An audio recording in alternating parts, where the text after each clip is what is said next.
Yese, Shen Mayaoy. Ibibigay ko sa iyo ang posisyon ng reyna. Pero huwag ka nang umasa ng higit pa riyan. Ang tanging mahal ko ay si Wanru. Siya lang ang kaisa-isang reyna sa puso ko. Nakakatawa ka, Bonggong ay tawang-tawa sa iyo. Bilang kagalang-galang na hari ng isang bansa, ni hindi mo man lang magawang reyna, ang babaeng pinakamamahal mo. Yese, ganyan lang ang galing mo pero ang lakas mong sumigaw dito. Iyan ba ang true love mo, ang gawing hamak na kerida lang ang babaeng gusto mo? Ang lakas ng loob mo. Ngayong reyna na ang Bonggong na ito, ang pinuno ng 6 na palasyo, at ina ng buong bayan. Ano pa bang hihilingin ko? Yesue, akala mo ba talaga ginto ang halaga ng pag-ibig mo? Napipikon na siya, napipikon na. Na-trigger ang kuya nyo. Ang pangahas mo. Naglakas loob kang sagutin ang mahal na hari, mga kawal. Itawag si Duke Shen sa palasyo ngayon din. Itatanong ko sa mansyong Zhenguo kung paano ka ba nila pinalaki. Nakakatawa. Sa orihinal na kwento, 10 taon kang nagtago bago ginalaw ang pamilya ko. Ngayon naman, gagamit ka ng power of parents laban sa akin. Sige, isabay mo na ring papuntahin dito ang mahal na inang reyna. Gusto rin itanong ng Bonggong na ito, kung paano pinalaki ng inang reyna ang mahal na hari. Sa mismong araw ng kasal, nagawa mong hiyain ang iyong legal na asawa sa harap ng lahat. Hindi ito papalampasin ng Bonggong na ito. At hindi ito tatanggapin ng pamilya Shen at ng mansyong Zhenguo. Sa pagtitipon bukas ng umaga, personal na dadalhin ng Bonggong ang isyong ito sa bulwagang ginto. At hayaang ang buong opisyalis ng palasyo ang humusga kung sino ang tama. Reyna, ano bang ginagawa mo? Nagsasabi lang naman ang mahal na hari ng kaunting hinaing. Naiisip ko palang na sa orihinal na kwento ay kailangan nating magkaanak. Nandidiri na ako. Kahit katiting, hindi ko na matatagalan. Akala mo ba desperada akong mapakasalan ka? Nakakainis. Ikinukumpara mo ang Bonggong na ito sa hampas lupang si Feng Wanru. Dahil ayaw mo naman pala. Bakit ka pa pumayag noong una? Ano ba ito? Ito ba ang kasal? Ayoko na sa kasalang ito. Gusto na ng Bonggong na ito ng diborsyo. Diborsyo. Wala pang nangyari sa buong kasaysayan na naghiwalay ang hari at reyna sa mismong araw ng kasal. Hindi papayag ang mahal na hari. Kung may mangyayari man, ako ang magpapatalsik sa iyo. Hihiwalayan ka at itatapon sa Cold Palace. Ang paghiwalay sa asawa ay dapat base sa 7 patakaran. Isang araw pa lang akong nakakasal sa iyo. Alin doon ang nilabag ko? Sa halip, ang mahal na hari ang nagbitiw ng mga bastos na salita.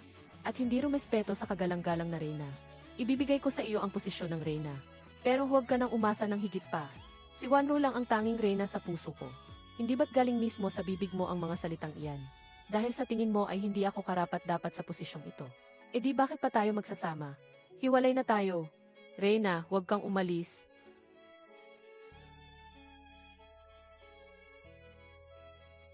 Hindi na kailangan pang lumuhod ng ganyan ang mahal na hari. Nagkamali ako, patawarin mo ako. Ang dulas ng dila ko, maling salita ang nasabi ko. Walang diborsyo, hindi tayo magdidiborsyo. Maghiwalay na tayo, bakit hindi? Hindi ba't feeling mo mas may karapatan si Feng Wanru? Ibibigay ko na ang pwesto sa kanya. Pupunta ako ngayon din para ibigay ang pwesto sa kanya. Para maging masaya na kayong dalawa. Best wishes sa inyong dalawa, sana forever na kayo. Mahal na reyna, hindi ito isang biro. Huwag na po kayong maging matigas ang ulo. Nakaluhod na po ang mahal na hari. Opo, mahal na reyna, kapag nalaman po ito ni Duke Shen. Tiyak na may dadanak na dugo. Mga bulag ba kayo, bakit hindi nyo pa pinipigilan ang reyna? Mahal na reyna.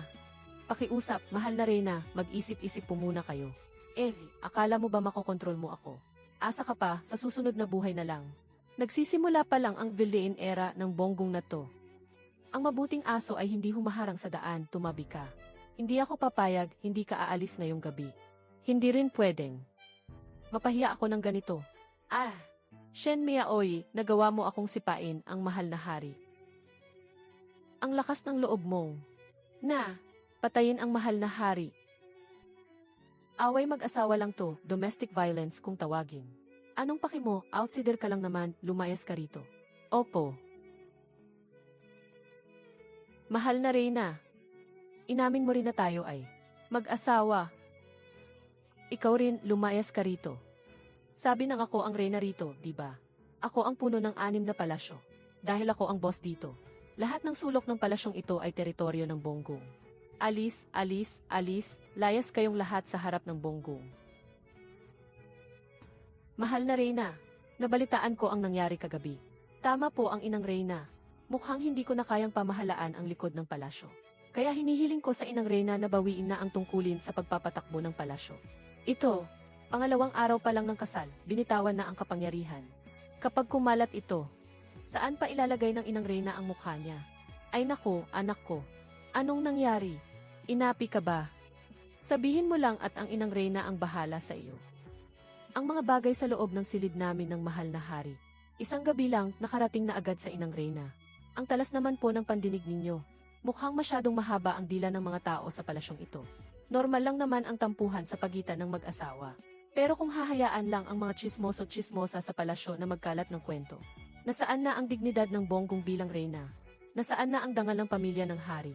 Ngayon, kapag hindi pinarusahan ng inang Reyna ang mga madaldal na iyan, lalayas ako sa palasyo at babalik sa pamilya ko ngayon din. Ayoko na maging reyna. Mga kawal, kalag ka rin ang inukong iyan na nagkalat ng balita. Hampasin siya ng 50 beses. Opo. Mahal na reyna, maliit na bagay lang ito, wag na nating paabutin sa pag-uwi sa pamilya mo. Dalhin niyo rito ang mga regalong inihanda ko para sa reyna. Mahal na reyna, pasensya na at naabala ka. Kunin mo na itong mga ito at iwi sa silid mo. Regalo na iyan ng inang Reyna. Tanggapin na natin para may bonus tayo. Opo, mahal na reyna. Esan, kung wala na pong iba, mauuna na pong magpaalam ang inyong lingkod.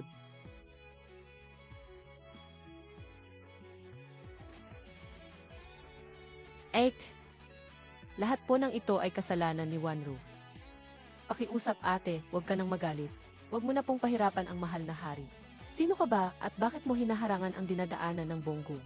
Kung maka-ate ka, close ba tayo? Ipinapaalam ko po sa mahal na reyna.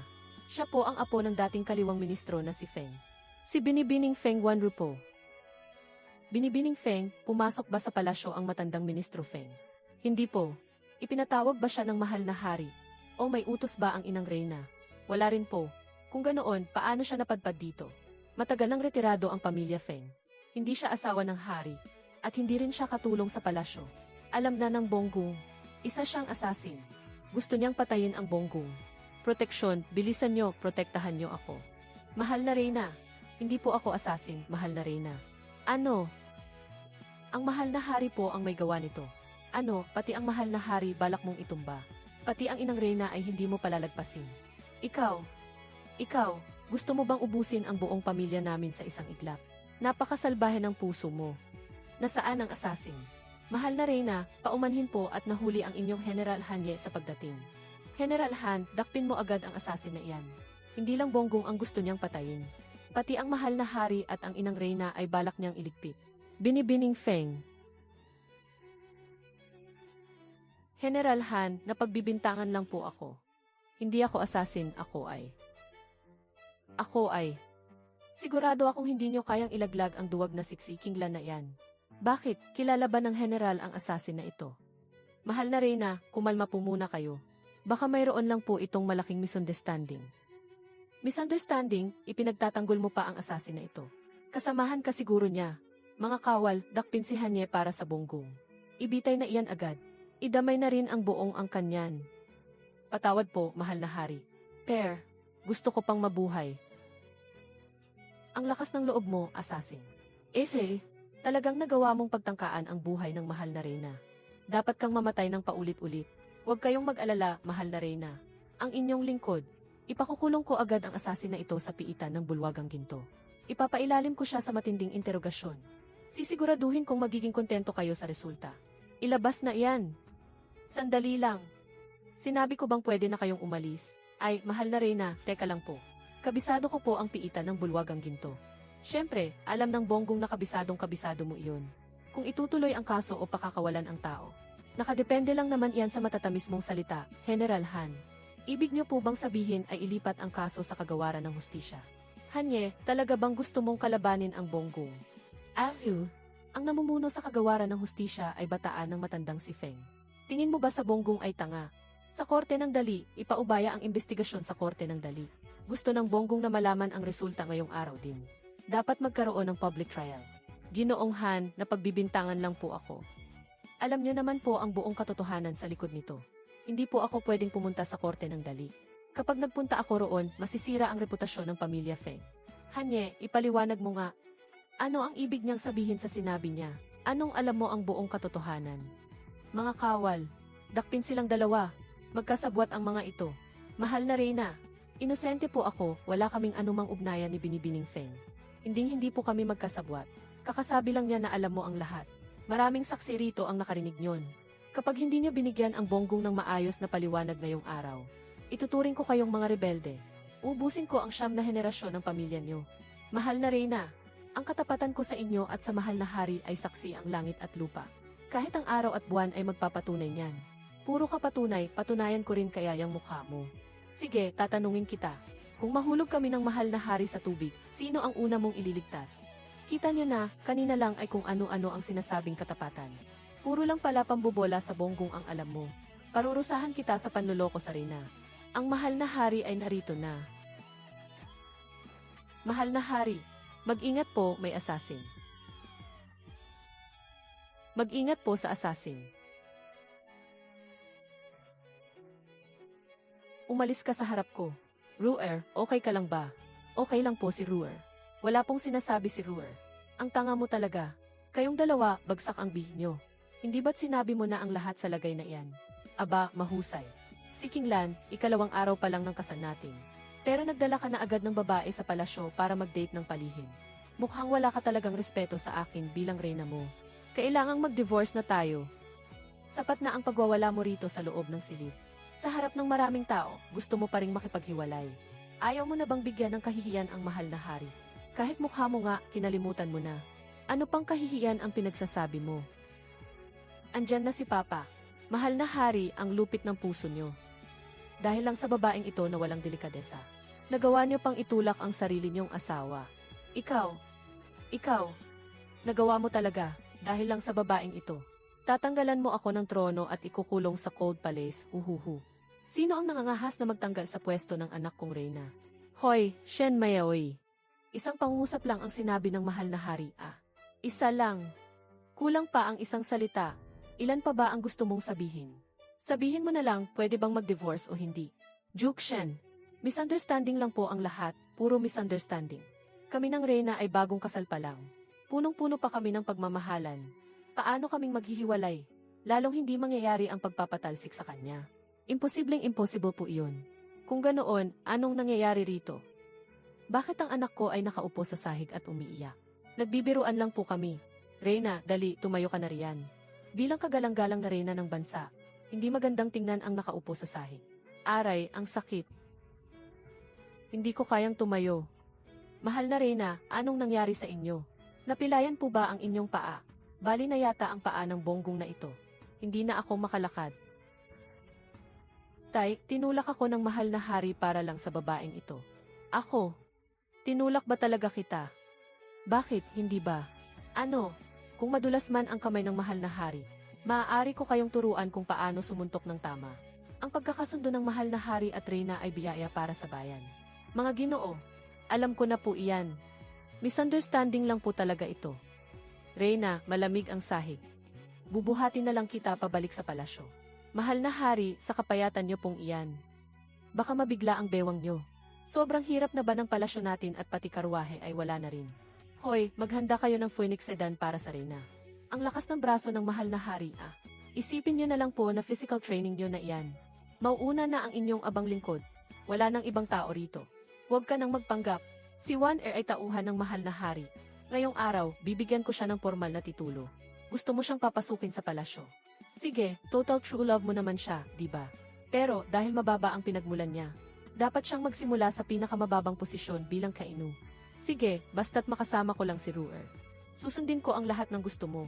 Napakabuti naman. Dahil ang mahal na hari na mismo ang nagsimulang kumuha ng bagong asawa. Kung ganoon, kukunin ko na rin si Haitang. Ilabas ang dekreto ng bonggong. Ipatawag ang lahat ng pamilya ng mga opisyal sa korte. Ibigay niyo sa akin ang listahan ng lahat ng mga dalagang nasa tamang edad. Plano ng bonggong na dagdagan ang mga babae sa harem ng mahal na hari. Gawin nating bongga ang recruitment na ito. Reyna, anong pinaggagawa mo? Sapat na si Ruer para sa akin. Napakaraming bakanting kwarto dito sa palasyo. Kung hindi tayo kukuha ng mga tao para maningil ng renta. Ay, mali. Kung hindi tayo kukuha ng magsisilbi, hindi ba't sayang lang ang space? Hi, mga sis. Makinig kayo sa akin. Sinasabi nilang ang pagpasok sa palasyo ay parang paglubog sa malalim na dagat. Makinig kayo kahit na mahirap ang buhay sa loob. Pero ang benefits natin dito, panalo. May sahod kayo buwan-buwan. May bonus pa taon-taon. Ang inang Reyna ay nagdarasal lang at hindi nakikialam sa mga ganap. Gusto ng bonggong ng katahimikan. Kaya hindi ko kayo bibigyan ng sandamakmak na rules. At dahil solo ni Feng Wanru ang atensyon ng mahal na hari, hindi niya na kailangang mag-effort na asikasuhin siya. Ang gagawin niyo lang ay tumanggap ng pera at mag-enjoy. Saan pa kayo makakahanap ng trabahong paid to do nothing at petiks lang? Dahil sa pinagsamahan natin dati, kaya sa inyo ko muna inaalok ito. Tinabihan ko talaga kayo ng slot. Limited slots lang ito. Highest bidder ang panalo. Magsimula na ang bidding. 100,000 taels para sa posisyong noble consort. Walang aagaw sa akin ito. Maraming pera ang tatay ko. Nice, sis, sayo na ang titulong noble consort. Akin na lang ang virtuous consort. Sapat na ba ang 80,000 taels? Gawin nating 88,000 para swerte. Para pare-pareho tayong yumaman. Shen Meaoy, ginamit mo lang ang pagdadagdag ng harem. Para lantarang mangurakot. At kumuha ng suhol. Para punuin ang sarili mong bulsa. Parurusahan kita sa kasalanan mo. Idilat mo nga ng maigi ang mga mata mo. Tingnan mo, ang bawat sentimo na ito. Inilagay ko lahat sa kaba ng bayan ng palasyo. Ito ay, mahal na hari, halatang hindi mo alam kung gaano nakamahal ang mga bilihin ngayon. Akala mo ba madaling maging reyna? Yung kakarampot na buwis sa treasury natin, simot na. Pati mga pader ng palasyo, nagbabakbak na sa sobrang luma. Yung mga sundalo sa frontline, hindi ba kailangan ng pondo? At ang birthday ng inang reyna ngayong buwan, hindi ba kailangan ng pera? Hindi ito basta pagbebenta ng posisyon. Ginagawa ko ito para sa mahal na hari. Para sa ikabubuti ng imperyo ng Great Sheng. Nagmamakaawa pa ako sa mga sisko para lang makalikom ng donasyon. Hindi lang sila mga konsorte. Sila ay mga mapagbigay na anghel na nagliligtas sa atin. Tingnan mo naman yung Feng Wanru mo, anong dinala niya sa palasyo? Wala, kundi hangin lang at pabebe. Pwede pala ang ganun. Ito. Dapat ba akong magpasalamat sa'yo? Ayan, solve na ang budget para sa militar. Panoorin mo kung paano mananalo ang kuya ko sa frontline. Mahal na Reyna, wala ka bang shift ngayon? Ang sarap pala maging noble consort. Kahit saan ako magpunta, lahat sila lumuluhod sa harap ko. Kain tayo. Kampante rin ako sa trabaho ko bilang virtuous consort. Walang biro. Ang sarap talaga ng luto sa kusina ng palasyo. Mahal na Reyna, anong kulang mo? Isang red dragon na lang ang kailangan ng bonggong. Hahaha, panalo na ako. Pure suit, straight flush. Iba talaga ang mahal na Reyna. Pro na pro sa larong ito. Saludo po kami. Low-key lang dapat. Basta masaya kayong mga sisko, ayos na. Mga sis, yung matandang inang Reyna na yun. Teka, ang inang Reyna. Mukhang hindi siya happy sa performance natin lately.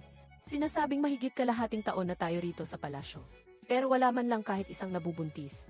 Seryosong bagsak ito sa gilid natin, hindi reach ang target. Konsorte, gusto mo bang mabuntis? Kung gusto mo, ngayong gabi, ipapapackage ng bonggong ang mahal na hari at ipapasok sa palasyo mo. Huwag kang mag-alala, kapag nanganak ka ng lalaki, gagawin siyang crown prince ng bonggong. Ah, wag po. Mahal na Reyna. Ang ina ko po ay pumanaw dahil sa hirap sa panganganak. May trauma po ako pagdating dyan. Masakit po iyon, sobrang sakit. Ayaw ko pong manganak. O sige, magpahinga ka na lang at alagaan ang iyong katawan. Ako naman, hindi ako takot manganak. Pero hindi ko gusto ang tipo ng mahal na hari. Ang payat-payat niya kaya. Baka kapag tumagilid ako sa gabi, isang piktus ko lang sa kanya, tepok na siya. Hayaan na nga, kalimutan na natin yan. Ikaw. Mahal na Reyna. Hindi niyo pa ba alam ang nasa loob ng puso ko? Gusto ko lang pong manatili sa tabi niyo lagi. Ang mga lalaki ay pampabagal lang sa bilis ko sa paglalaro ng baraha. Muntik ko nang malimutan, may isa pa pala rito. Haitang, dahil ayaw nilang lahat. Si Ace na lang. Tawagin niyo na rito si Feng Wanru. Feng Wanru, tingnan mo ang sarili mo. Sa loob ng isang buwan, mahigit kalahati nito ay nasa palasyo mo ang mahal na hari. Kalahating taon na ang nakalipas. Bakit hindi ka pa rin nabubuntis? Hindi mo ba ginagawa ng maayos ang trabaho mo? Hindi po sa hindi ako mabuntis. Kundi dahil pinapainom po ako ng mahal na hari ng gamot. Sabi po ng mahal na hari, takot siyang magkaanak tayo. Dahil baka hindi pa humuhupa ang galit ng mahal na Reyna. At mapag-initan niyo lang ang bata. Paninira iyan. Isang malaking paninira iyan. Ganoon ba ang tingin ng bonggong sa akin? Masyadong nalilito ang mahal na hari. Ang sabaw na pampatigil anak ay nakakasira ng katawan. Paano mo iyan iinumin ng matagalan? Para ito sa pagpapatuloy ng linyada ng pamilya ng hari. Haitang, bilisan mo, tawagin ang manggagamot ng palasyo. Kailangang alagaan ng Bonggong ang katawan ni Feng Wanru ng maigi. Itigil na agad ang pag-inom ng sabaw na pampatigil anak. Ihanda ang lahat ng pampalakas na gamot at moxibustion para sa akin. Siguraduhin niyo na agad siyang magkakaroon ng anak para sa palasyo. Shen Miaoy, anong kalokohan na naman ang balak mo? Balita ko ay pinahirapan mo raw si Ruer hanggang sa hindi na siya makilala. Napakasam ng iyong puso. Si Feng Wanru ay ang inyong pinakamamahal. Paano ko naman siya magagawang apihin? Pinatawag ko lang ang manggagamot para ayusin ang katawan niya. Para agad siyang makapanganak at mapalago ang inyong pamilya. Nagmamadali na ang inang Reyna sa apo. Wala na ring magawa ang inyong asawa. Tamang-tama ang dating nyo, mahal na hari. Haitang, tawagin mo na agad si manggagamot Son. Opo, mahal na Reyna. Ikaw, anong ginagawa mo? Wala akong sakit. Ang paggawa ng anak ay hindi lang tungkol sa babae. Alam mo ba ang tungkol sa quality breeding? Ang lalaki dapat ding suriin. Shen Miaoy, ang lakas ng loob mo. Gusto mo ba akong saktan at patayin? Saklolo, may gustong pumatay sa hari. Manahimik ka. Ano bang pinagsasabi ng mahal na hari? Paano ko naman magagawang saktan ang sarili kong asawa? Umayos ka nga dyan. Kalahating taon na, wala pa ring bata.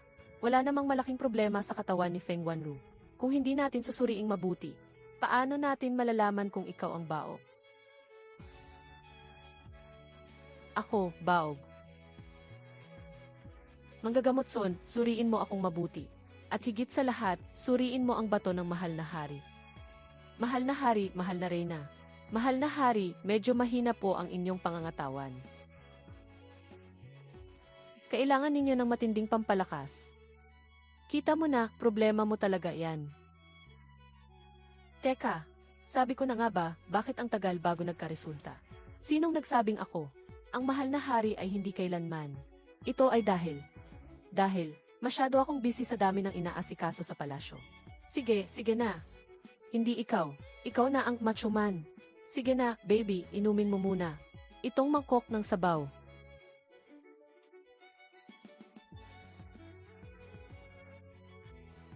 Congratulations, mahal na hari. Buntis na po si Lady Feng Wanru. Sa wakas, hindi ko na kailangang uminom ng gamot. Stop, ikaw nga hindi na inom. Pero siya naman ang dapat nating painumin ng pampatibay ng kape. Buhusan yan. Akin na nga yan. Halina. Ang auction para sa karapatang magpalaki sa panganay na prinsipe ay magsisimula na ngayon. Starting bid ay 50,000. 100,000 pilak. Walang makikiagaw sa akin. Ang mga susunod na asawa sa palasyo, lahat ay magkakaroon. Ang lahat ng mga asawa sa bawat palasyo ay makakakuha ng kani-kanyang anak. Ha.